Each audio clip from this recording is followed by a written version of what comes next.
Good day, citizens of the internet. My name is John Ho. I'm a remote work advocate and I'm currently based in Thailand, Chiang Mai. Today, we are very honored to invite a speaker, also an HR manager of a startup company based in Thailand, Chiang Mai. Her name is Alessandra Marra, and we would like to discuss on the topic of how to hire and identify a good remote worker. So before we start this topic, I would like Alessandra to introduce herself a little bit. Thank you, John, and hello, everyone. So yeah, my name is Alessandra, I'm Italian, and then 1 year ago, I started working with Recharge as the HR manager and also additional tasks, but yeah. So Alessandra, you have hired people to work remotely already. What is the process when you decide that you want to hire someone remote? Like, why is that something that you need to do for your company? Well, in my case, it's because our company is pretty international and we are expanding our market, we are expanding our view, and we need sometimes people on the ground. So actually, for example, now we have a UK sell guy who needs to be in UK.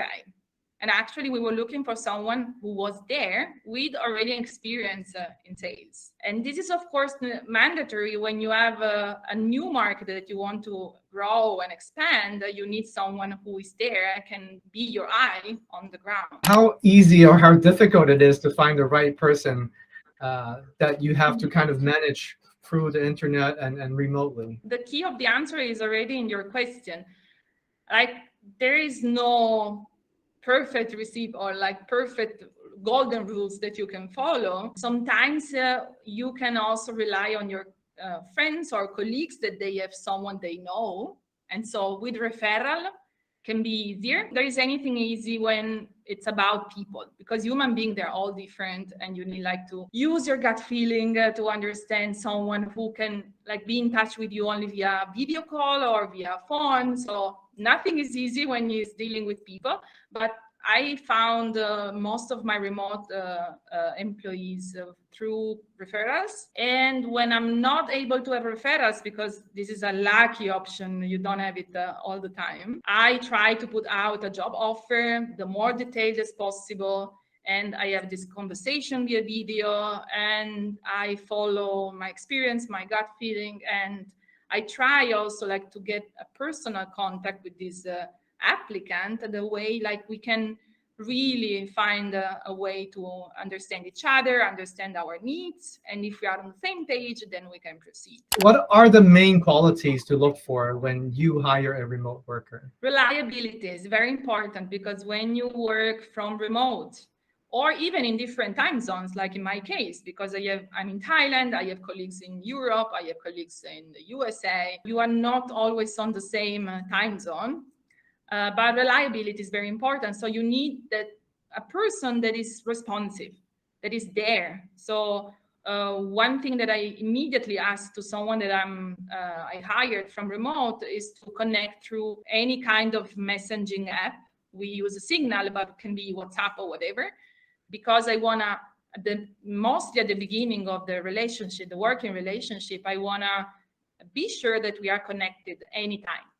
There could be an emergency, there could be something that I need from these people outside my area, outside my time zone, and I need people who can actually reply very fast and be very, very responsive. And one word that I like a lot is trust. And trust is not something that you can check on the first contact. You don't know if you can trust someone. It's something that you need to build during the time.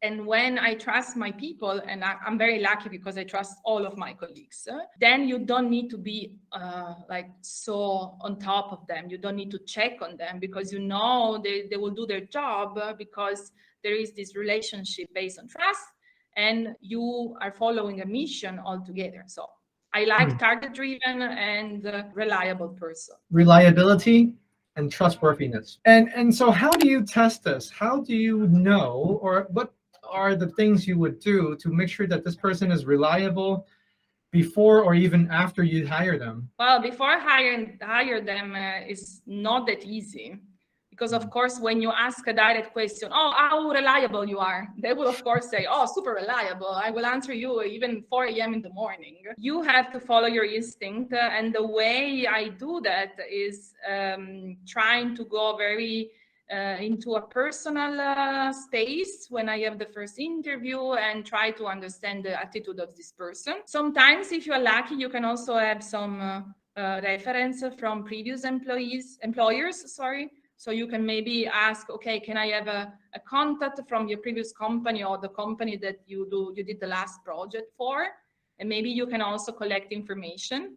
But the main driver for me is like my gut feeling, my capacity to get in good contact with this person and understand from the body language if it's like, if it's saying the truth, if it's like maybe stress. Sometimes you can realize like this person is super stressed as soon as I ask, oh, are you reliable? And maybe they go on stress because they are not, but they don't want to tell because they will not get the job. And when they are already in the team, because then maybe I had a good impression and I want to proceed, usually specifically at the beginning, I link their bonus performance to the KPIs. So I prepare like something that it's like measurable, easy to check and see if they follow what we agreed on in the moment of the performance set and the KPI. Talking about KPI, obviously there's tools to manage your team, to make sure the remote worker also can perform efficiently and all that. So are there any tool sets in your company that you would maybe purchase or maybe you're trained for when managing and ensuring that these remote workers can also communicate and deliver work in a very efficient manner? Like, how do you do it in your company? We use a project management tool, software, let's say, called Podio, but there are a million of them out there. So in this kind of tools, you can create project, you can assign project to certain persons, to the team. You can decide who is the leader, who is the manager of the specific project, and you can assign tasks. The task also have like a due date, and if this person is not delivering in the due date the task that is assigned for, then you have an indication of is not performing or like not being so proactive. I mean, we don't have time is a problem for everyone, and we always run out of time, let's say. But being not responsive to a task, or at least not let me know like, oh, I don't have enough time, can I delay a little bit the due date? So I'm not saying we are like so strict with due dates, because we are a startup, so there are a lot of things going on every day. There is an emergency. But again, these kind of tools help us in seeing how the process is going, if we are okay with the timeline, and if someone is not able to complete the task, they can change the due date, and everyone in the team will receive a notification. So this is a way to track how we are doing.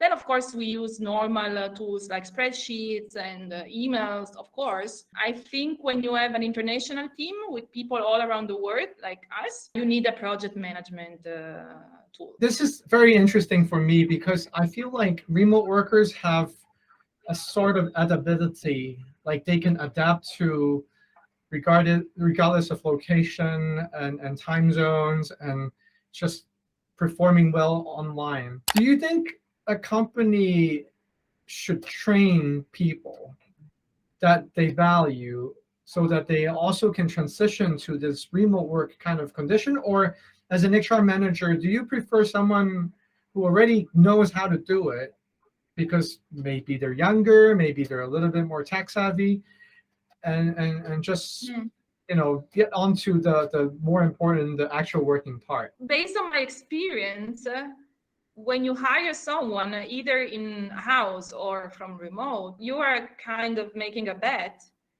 and you don't really know exactly which kind of additional skills this person has, because if you hire someone for a specific position, it's almost enough when you have that skills, and you don't really know what is like a around. Maybe there are other skills that you don't even know. To be honest, in my personal experience, I have people that work in-house in Chiang Mai, but then sometimes they go maybe for 1 month or 2 months working from remote to visit family and friends and like enjoy also another country for a while, or staying on the beach, which is totally fine. We do that too. We approve this kind of option. And all of them, they were super able to manage their time, their task, even from remote. So I never trained someone in order to become a remote worker. Of course, again, before being able to work from remote, if you are hired as an employee in-house, is building the famous trust that I was talking before. So as soon as I trust you, you want to work 3 months from remote, no problem, just go and do that. Any trick questions or little tips, like when you do your interview process with a candidate, that you would ask, because you know this job nature is a little bit more remote than on-site, that you won't ask normally? Something that I will, for sure, I will ask if the position is from remote. Like I would for sure ask questions to stress a little bit the person. So like, oh, how would you behave? How would you react if from Thailand that we are like in the middle of an emergency, and for you maybe it's late at night?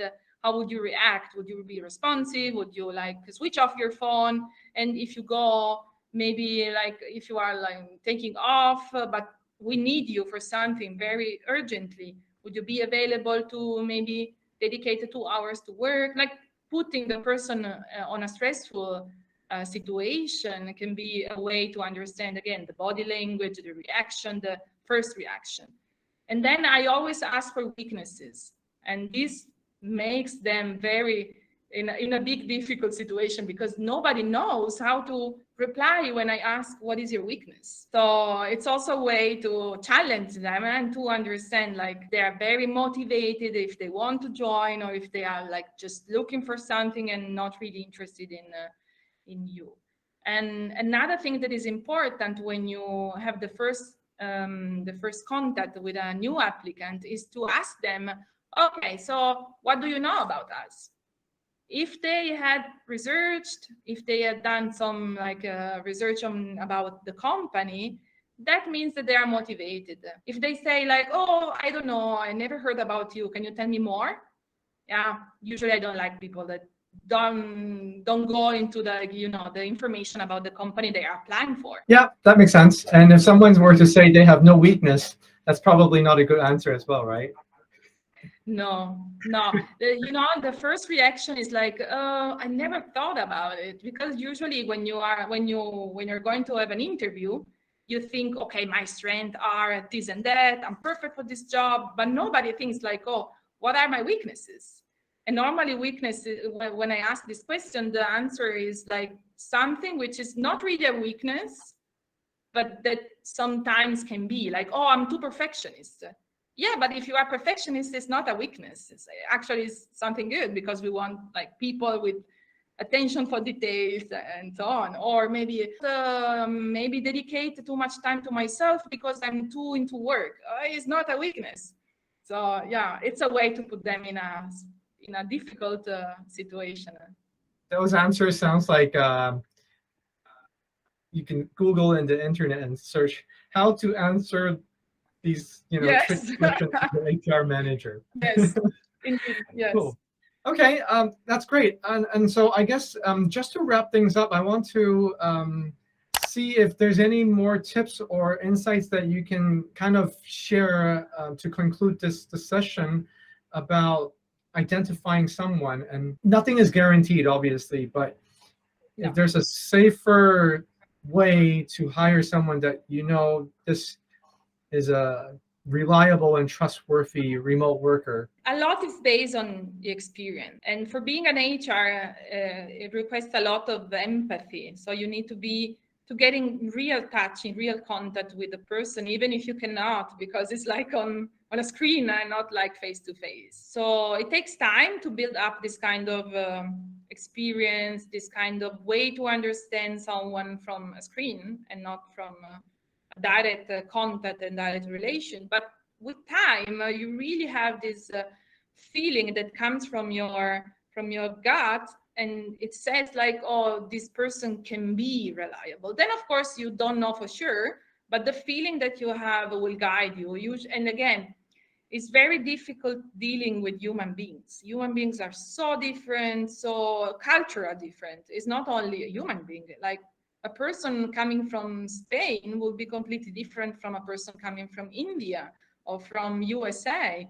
So you have also to be prepared, like in dealing with different cultures and different approach to work and to present themselves. Sometimes people look super shy, but then they are not. They just don't want to be unpolite, because in their culture, if you are too aggressive to an HR manager or to like a new company, it's not polite. But then maybe they join, and they are the most lovely person in the world. They are not shy at all.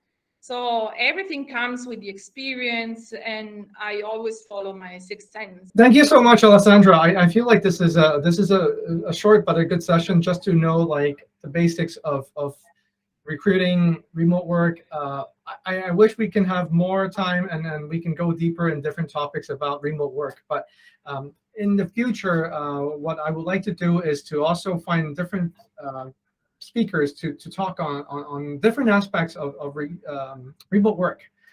So thank you for watching this episode. Bye-bye.